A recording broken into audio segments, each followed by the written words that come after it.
গেল শনিবার ২৩শে নভেম্বর জাকাত ওয়েলফেয়ার ফাউন্ডেশনের অন্যতম শাখা সিকান্দার আলী ফাউন্ডেশনে জাকাত বিতরণ ও সম্মাননা প্রদান করা হয়েছে। জাকাত ওয়েলফেয়ার ফাউন্ডেশনের পক্ষ থেকে কুমিল্লার লাকসামের কান্দিরপাড় ইউনিয়নের ৩১টি গ্রামের মেধাবী, অসহায়, দরিদ্র ছাত্রছাত্রীদের মাঝে শিক্ষাবৃত্তি প্রদান করা হয় এবং ৪ জন হাফেজে কোরআনকে কোরআন শরীফ, মেডেল ও ফুল দিয়ে বরণ করা হয়। এছাড়াও বিধবা, অসহায় মহিলাদের মাঝে স্বাবলম্বী প্রকল্পের আওতায় ছাগল বিতরণ করা হয়। উক্ত অনুষ্ঠানে প্রধান অতিথি হিসেবে উপস্থিত ছিলেন জাকাত ওয়েলফেয়ার ফাউন্ডেশনের শরিয়া কাউন্সিলের সদস্য, বিশিষ্ট আলেমে দ্বীন মুফতি হাসান বিন সিদ্দিকী।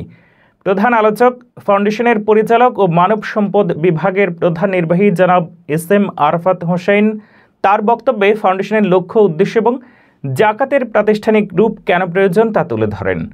বিশেষ অতিথি ফাউন্ডেশনের হেড অফ ব্রাঞ্চ কন্ট্রোল জনাব অলিউল্লাহ খান তার বক্তব্যে সারা দেশের ফাউন্ডেশনের কার্যক্রম ও ভবিষ্যৎ পরিকল্পনা তুলে ধরেন।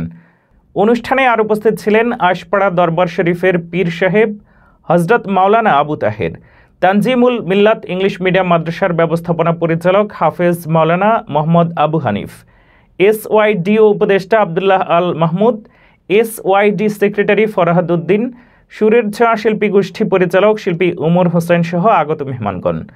উক্ত অনুষ্ঠানে সভাপতিত্ব করেন ফাউন্ডেশনের পরিচালক, কান্দিরপাড় ইউনিয়নের কৃতি সন্তান প্রিন্সিপাল রফিকুল ইসলাম মোল্লা।